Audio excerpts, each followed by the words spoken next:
Bienvenidos. Hoy nos metemos de lleno a explorar un concepto que es clave en educación, la taxonomía de Bloom.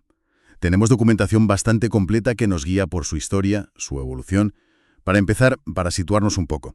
Esto nace de un grupo de educadores allá por 1948 que buscaban, una manera de ordenar los objetivos de aprendizaje. Pensaron en varios dominios, pero hoy nos centramos en el cognitivo, el que se cerró, digamos, en 1956. La idea principal era, y es, tener claro qué se espera que alguien sepa hacer después de aprender algo. Nuestra misión hoy es, desentrañar esa jerarquía original, ver cómo ha cambiado con el tiempo y por qué algo de mediados del siglo XX sigue siendo relevante hoy, ¿no? Sobre todo con la que está cayendo con lo digital.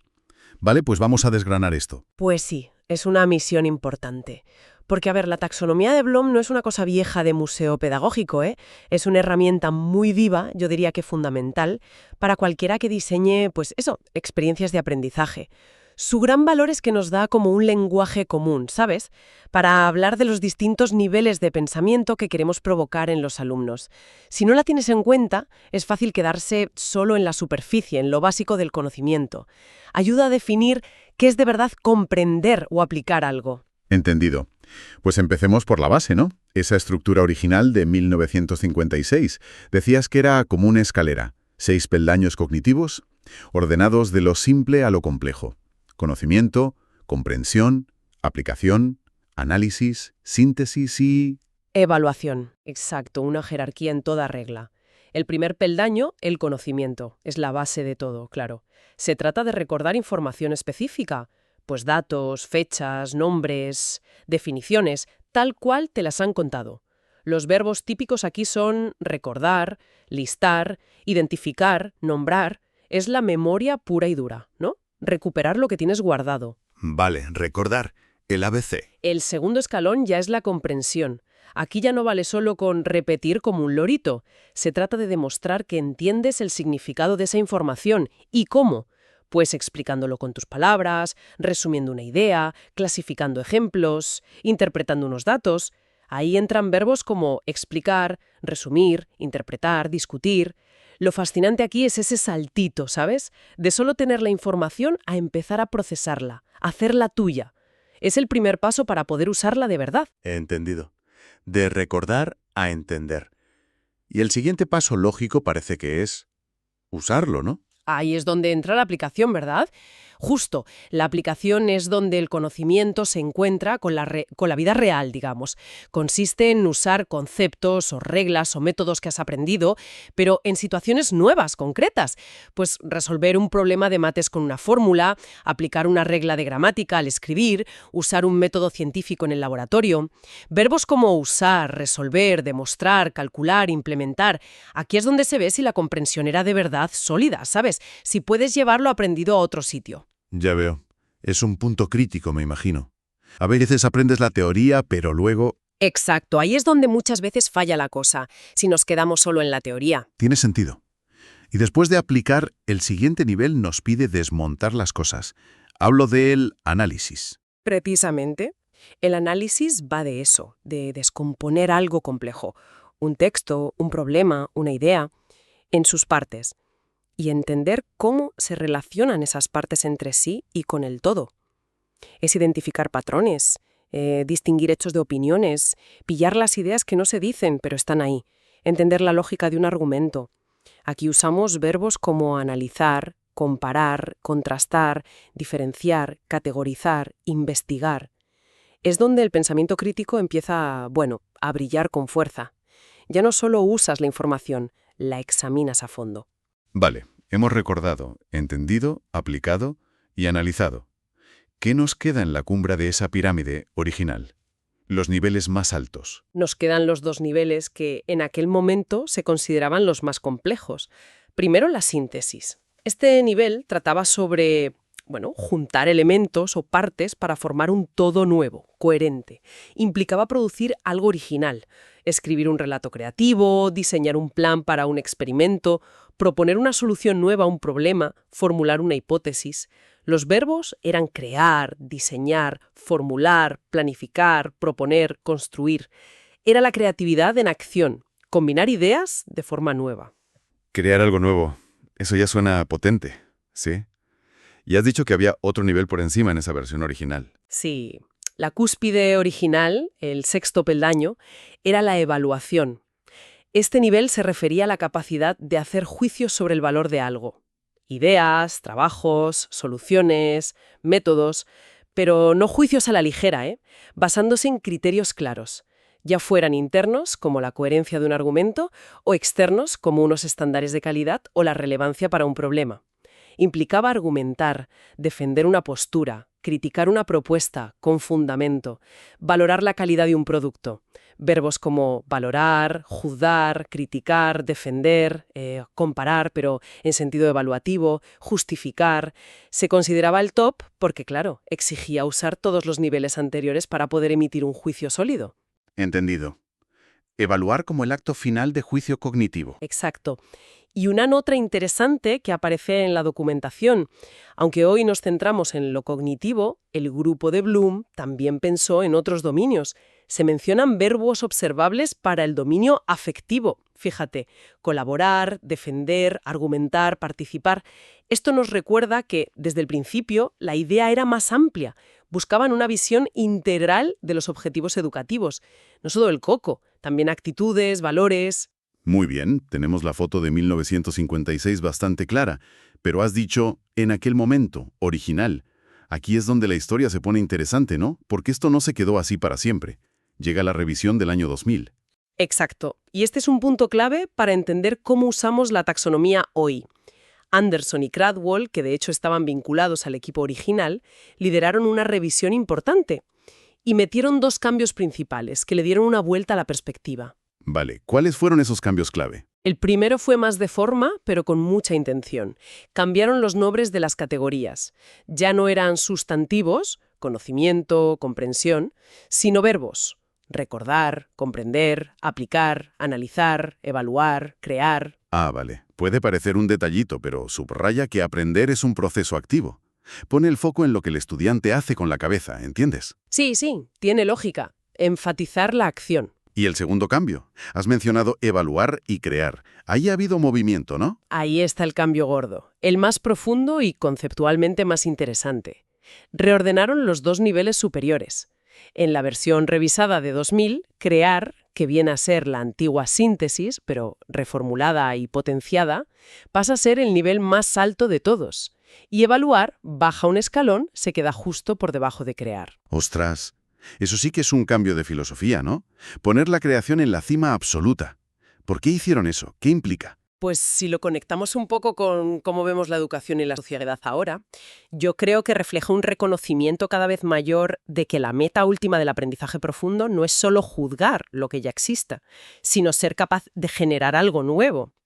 Evaluar sigue siendo súper importante, ¿eh? Hacer juicios con criterio, como dice la descripción revisada.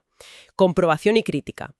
Pero crear se define ahora como, juntar elementos para formar un todo coherente o funcional, reorganizar elementos en un nuevo patrón o estructura mediante la generación, planificación o producción.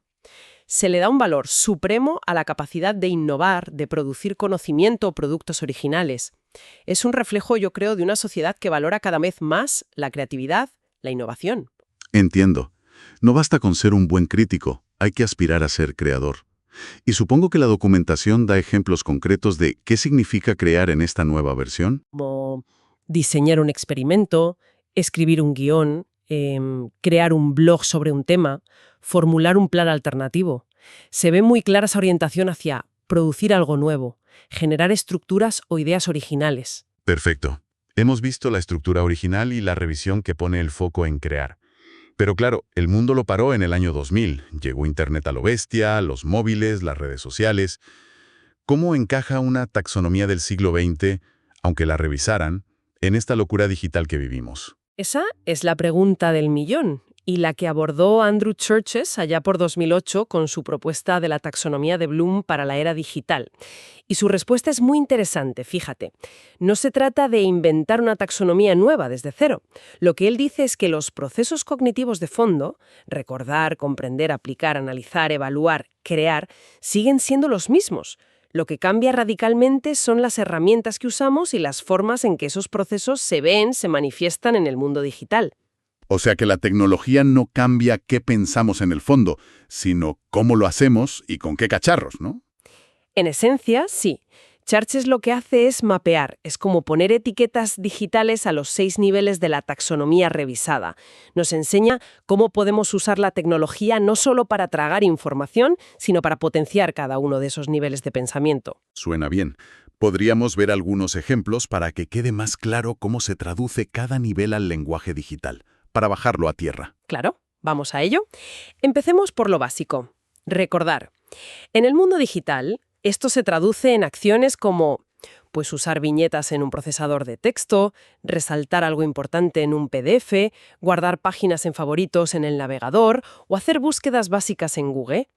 Herramientas como las tarjetas digitales para estudiar, tipo Anki, Quizlet, o hacer mapas mentales sencillitos con Kaggle o MindMeister, por ejemplo, ayudan a ejercitar esta memoria, pero en digital. Vale, lo básico. Subimos un peldaño. Comprender. Vale. Comprender. Las acciones digitales ya son un poco más elaboradas. Hablamos de hacer búsquedas avanzadas, usando operadores booleanos, buscando tipos de archivos específicos, categorizar y etiquetar información, como en Delicious antes, o etiquetar fotos en Flickr. Comentar en blogs o foros demostrando que entiendes de qué va el tema, suscribirte a feeds RSS para seguir un tema, o incluso lo que llama periodismo en blog, lo que todos llamamos bloguear, donde explicas o resumes información para otros. Actividades como llevar un diario en un blog o colaborar en una wiki encajan aquí, porque tienes que organizar y explicar información. Vale, veo cómo se va sofisticando la cosa.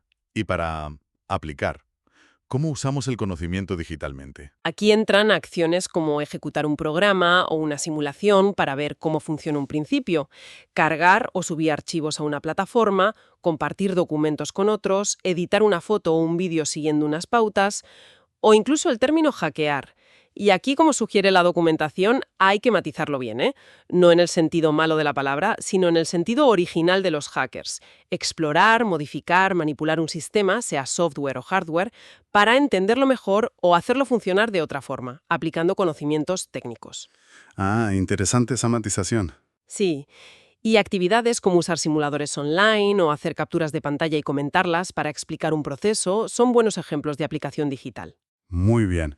Pasemos al análisis digital. ¿Cómo descomponemos y entendemos la información cuando está en red? Que a veces es un caos. El análisis en la era digital se ve cuando, por ejemplo, recombinas información de distintas fuentes, lo que se llama hacer mashups, cuando enlazas contenidos de forma inteligente para mostrar relaciones, cuando validas la credibilidad de la información online, eso es súper importante hoy día, o cuando usas herramientas de análisis de datos, o incluso el término cracking, que aquí se entiende como el análisis profundo de un sistema o un código para entender cómo funciona por dentro, sus puntos fuertes y débiles, participar en foros de discusión dando argumentos, usar bases de datos para buscar patrones o crear mapas conceptuales complejos que muestren relaciones profundas.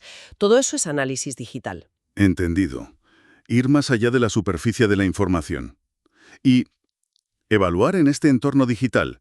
¿Cómo emitimos juicios de valor? Blogs o redes sociales, pero con fundamento claro, moderar debates online cuidando la calidad y el respeto, revisar y valorar trabajos de otros, lo que se llama peer review digital, colaborar en redes aportando juicios razonados, probar software en fase beta y dar un feedback útil, constructivo. Incluso participar en un debate en un podcast como este o en un panel de discusión online son formas de evaluación digital, donde sopesas argumentos y emites juicios. Y llegamos a la cima, a crear. ¿Cómo se ve la creación en el mundo digital? Porque aquí las posibilidades parecen, enormes. Absolutamente. En el nivel de crear, las acciones digitales son súper diversas y potentes. Hablamos de programar una app o un juego, filmar y editar un vídeo, crear animaciones, bloguear o hacer blogging compartiendo contenido original tuyo, mezclar o remezclar contenidos que ya existen, música, vídeo, imágenes, para generar algo nuevo, lo que se llama remixing, publicar páginas web o wikis, dirigir proyectos colaborativos online usando herramientas de gestión. Las actividades son claramente de producción, ¿no? Orientadas a generar cosas digitales, producir películas, podcasts, presentaciones multimedia interactivas, diseñar infografías, lo que se te ocurra. Me llama la atención eso de remezclar. Parece muy propio de la cultura digital, ¿verdad? Coger lo que hay y transformarlo. Y también lo de participar en un wiki, que suena muy colaborativo. Exacto. El remixing es un ejemplo perfecto de cómo la creación digital muchas veces se basa en transformar y combinar cosas que ya existían, y eso requiere mucha comprensión y habilidad, ¿eh? No es solo copiar y pegar. Y sí, la colaboración en wikis o en proyectos de código abierto muestra que crear en digital no siempre es algo solitario, para nada. Lo fundamental, y este es el mensaje clave de la adaptación de Churches, es que las habilidades de pensamiento de orden superior, analizar, evaluar y sobre todo crear, son más cruciales que nunca. Las herramientas digitales son los nuevos medios, los nuevos lápices y papeles para ejercitar y demostrar esas habilidades. La tecnología tiene que ser un motor para pensar más y mejor, no una excusa para quedarnos en consumir pasivamente o memorizar sin más. Entonces, si intentamos sintetizar todo este viaje, empezamos con una jerarquía de objetivos cognitivos de Bloom, ¿verdad? Luego se revisó para poner la creación activa en lo más alto. Y finalmente se adaptó para mostrar cómo las herramientas digitales pueden potenciar todos esos niveles. ¿Sería una buena síntesis? Es una síntesis excelente, sí señor. Y subraya el valor que sigue teniendo esta taxonomía, a pesar de los años y las vueltas que le han dado. Sigue ofreciendo varias cosas clave. Primero, lo que decíamos antes, da un lenguaje común y un marco claro para la gente que enseña, los que diseñan cursos e incluso para los que aprenden. Permite decir claramente qué nivel de pensamiento buscas con una actividad o qué esperas como resultado. Sin este mapa, es muy fácil diseñar cosas que solo se quedan en la superficie. Claro, ponerle nombre a las cosas. Exacto. Segundo, y muy importante, promueve una progresión intencionada. Te ayuda a ir subiendo escalones hacia habilidades de pensamiento más complejas, las famosas habilidades de orden superior, análisis, evaluación, creación. Ayuda a diseñar caminos de aprendizaje que no se queden atascados en recordar y comprender, sino que te desafíen a aplicar, analizar, evaluar y, al final, a crear. Es como una guía para cultivar la profundidad intelectual. No quedarse en lo fácil. Eso es. Y tercero, sigue siendo una herramienta súper relevante y práctica para definir objetivos de aprendizaje claros. Y ojo, para pensar cómo vas a evaluar si se han conseguido. Da igual si estás en un aula, en un curso online masivo, en formación en una empresa o aprendiendo por tu cuenta. La taxonomía te da criterios para saber qué buscas y cómo puedes saber si lo has alcanzado. Parece evidente que, lejos de ser una reliquia del pasado, esta estructura sigue siendo una brújula muy útil, ¿no?, para navegar la complejidad de aprender y enseñar hoy día, tanto para guiar como para, autoevaluarse uno mismo. Totalmente. Y precisamente por eso, porque sigue siendo relevante, y pensando en toda esta evolución que hemos contado, sobre todo con el boom digital y el énfasis en crear, esto nos lleva a una cuestión importante, yo creo, para reflexionar. Adelante, ¿cuál es esa cuestión? Lánzala. A ver, si aceptamos que crear está ahora en la cima de la taxonomía revisada, ¿vale? Como el nivel más alto de desarrollo cognitivo que buscamos. Y si reconocemos que tenemos herramientas digitales potentísimas que facilitan muchísimo la creación, software de diseño, plataformas para publicar mundialmente, herramientas colaborativas, hasta la IA generativa ahora, la pregunta es, ¿cómo deberían evolucionar nuestras formas de evaluar esas creaciones digitales? ¿Nos valen los métodos de siempre? Los exámenes, los trabajos escritos de toda la vida, las presentaciones estándar, las notas numéricas, las rúbricas genéricas, ¿son suficientes para capturar y valorar bien la complejidad, la originalidad, el proceso y el impacto de lo que se crea en estos nuevos entornos? ¿O necesitamos desarrollar enfoques de evaluación radicalmente nuevos? Quizás más auténticos, ¿no? Basados en portafolios digitales, en valorar el proceso tanto como el resultado final, en la evaluación entre pares distribuida o incluso en medir el impacto real en comunidades online. No sé, es una pregunta abierta. Es una pregunta potente y muy, muy pertinente. Conectar la cima de la taxonomía crear con las herramientas que tenemos hoy y con el eterno problema de cómo evaluar de forma justa y significativa, definitivamente algo en lo que seguir pensando. Con esta reflexión sobre los retos futuros que plantea la propia evolución de la taxonomía, cerramos nuestra exploración detallada de hoy. Gracias por acompañarnos en este análisis.